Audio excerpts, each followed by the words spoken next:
Hello दोस्तों, नमः शिवाय। दोस्तों, जल झूलनी एकादशी यानी कि ढोल ग्यारस आने वाली है। इस बार ये जो ग्यारस है, ढोल ग्यारस और जल झूलनी जो एकादशी है, ये पड़ रही है 25 सितंबर 2023 सोमवार के दिन। स्मार्त वाले इस दिन पूजा करेंगे और वैष्णव वाले करेंगे 26 तारीख मंगलवार को। तो आपको बहुत बहुत शुभकामनाएं और बधाई। एक बात का आप ध्यान रखना, स्मार्ट वाले करेंगे 25 सितंबर 2023 और जो वैष्णव वाले हैं वो 26 तारीख को मंगलवार के दिन 2023 में करेंगे। अब इस दिन इस एकादशी को मतलब कहते क्या है, सब प्रथम तो मैं ये बताऊंगी। पहला तो इसको ढोल ग्यारस कहते हैं, जल झूलनी एकादशी के नाम से जानी जाती है, बावन एकादशी के नाम से जानी जाती है, पद्मा एकादशी के नाम से और जयंती एकादशी के नाम से भी जानी जाती है। ऐसा कहा जाता है कि भगवान विष्णु योग निद्रा के दौरान करवट बदलते हैं, 4 महीने के लिए सो जाते हैं ना, तो योग निद्रा के दौरान अपनी करवट बदलते हैं, इसलिए इसको परिवर्तनी एकादशी भी कहते हैं। इसका जो व्रत रखता है उसको यज्ञों के बराबर फल मिलता है, यानी बड़ा सा यज्ञ होता है उसके बराबर फल मिलता है, यानी अश्वमेध यज्ञ के बराबर फल मिलता है। सभी संकट दूर होते हैं, कष्टों का नाश होता है और मान प्रतिष्ठा बढ़ती जो व्यक्ति इसका व्रत रखता है, और धन धान्य की वर्षा होती, जीवन में सभी सुखों का आनंद लेते हुए उसको मोक्ष की प्राप्ति होती है। ऐसा कहा जाता है कि जब देवताओं को राक्षसों ने स्वर्ग से बाहर भगा दिया था, तब उन्होंने माँ कमला यानी पद्मा की पूजा की थी और फिर उनको माँ की कृपा से यानी लक्ष्मी की कृपा से उनको वापस उनका स्वर्ग का राज उन्हें प्राप्त हो गया था। इसलिए उसको मतलब इस एकादशी को पद्मा एकादशी के नाम से भी जाना जाता है। यानी इस एकादशी में माँ लक्ष्मी की भी पूजा का विधान है।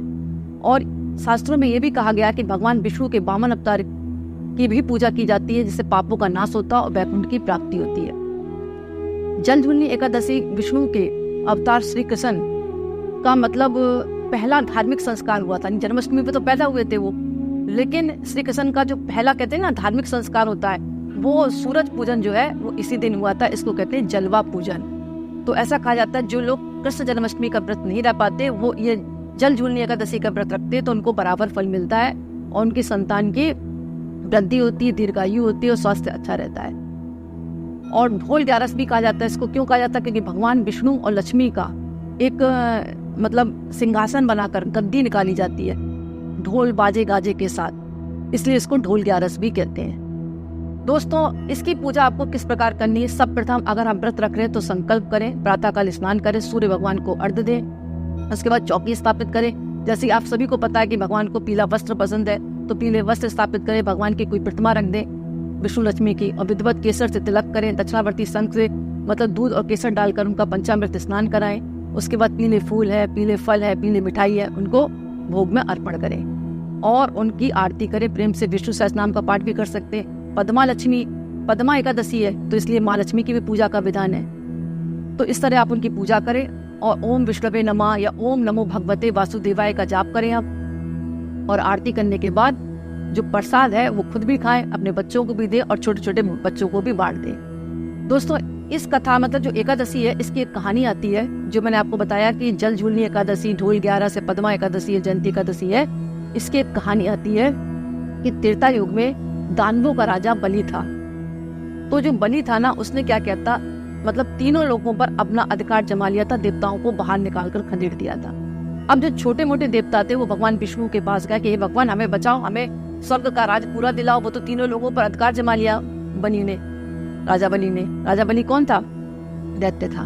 तो इनके जो दैत्य गुरु शुक्राचार्य के कहने पर इस बलि ने क्या किया, विशाल यज्ञ का आयोजन किया और ऐसे विशाल यज्ञ का आयोजन किया जिससे अनंत पुण्यों की प्राप्ति होती है। बलि जो था दान देने वाला भी था और इसके साथ साथ वो विष्णु भक्त भी था। तो उसने जो भी लोग आते, जो भी ब्राह्मण आए, सबको उसने दान देना चालू कर दिया और मन से दान दिया।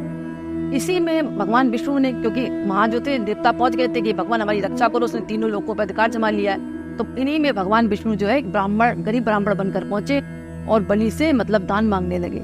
तो जो बलि था उसने कहा कि महाराज ब्राह्मण जी आपको क्या दे? उन्होंने कहा आपको देना है तो मुझे 3 पग भूमि दे दो।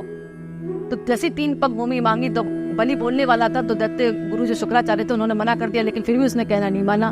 उसने कहा कि अपने गुरु से कि गुरु, मेरे दरवाजे जो भी आता है उसको मैं दान देता हूँ, मैंने संकल्प किया, तो मैं इनको कैसे बिना दान दिए लौटा सकता हूँ? तो जब भगवान विष्णु ने ब्राह्मण यानी वामन अवतार में उनसे 3 पग भूमि मांगी, तो भगवान तो मालूम किस लिए आए थे, उन्होंने एक पग जैसे ही रखा तो पूरी पृथ्वी, आकाश और समस्त दिशाओं को उन्होंने पैरों से ढक लिया। दूसरा पग रखा तो स्वर्ग के सारे लोगों को ढक लिया। अब कुछ बचा ही नहीं, तो उन्होंने कहा तीसरा पैर कहाँ रखूं? तो बाली ने कहा मेरे सिर पर रख दो। इतना कहा कि भगवान जो उससे बहुत प्रसन्न हुए। भगवान ने कहा हे बलि राजा, तुम मुझसे वरदान मांग सकते हो। तुम्हारी भक्ति और तुम्हारे प्रेम को देखकर, तुम्हारे दान को देखकर मैं खुश हूँ, क्योंकि तुम्हारे दरवाजे पे कोई भी आता है, तुमने अपने शीर्ष को भी नहीं देखा और कहा कि मेरे सर पर पैर रख दो। तो आज मैं तुम्हें वरदान देता हूँ, मांगो। तो राजा बलि बोला भगवान अगर आप मुझे वरदान देना चाहते हैं तो सदैव ये वरदान दें कि मैं आपकी सदैव पूजा करूं और आपके सामने रहूं। तो भगवान ने कहा ठीक है, आपको मैं पाताल लोक का राजा बना देता हूँ, आप मेरे सामने सदा रहोगे और मेरी भक्ति में लीन रहोगे। इसीलिए कहा जाता है कि ये जो इसका व्रत जो करता है परिवर्तनीय एकादशी का, जल झूलनी एकादशी का, उससे समस्त पाप नष्ट होते हैं, संकट हटते हैं और धन धान्य की कमी नहीं रहती। और जैसे राजा बलि को भगवान का सानिध्य प्राप्त हुआ, वैसे जो व्रत रखता है उसको भी भगवान के करीब सानिध्य मिलता है, भगवान उसके समस्त रहते हैं। तो दोस्तों इस व्रत को आप जरूर करें। अगर नहीं भी कर सकते तो कथा का श्रवण करने से भी आपको व्रत का पूजा फल मिल जाएगा। तो दोस्तों आज का वीडियो मैं यही समाप्त करती हूँ। पसंद आए तो आप लाइक करें और लोगों को भी शेयर करें ताकि उनका भी फायदा हो, क्योंकि धार्मिक चीजें जितनी अपने सनातन धर्म का प्रचार होगा उतना ही अच्छा है। और कमेंट्स में आपको नमः शिवाय जरूर लिखना है। धन्यवाद।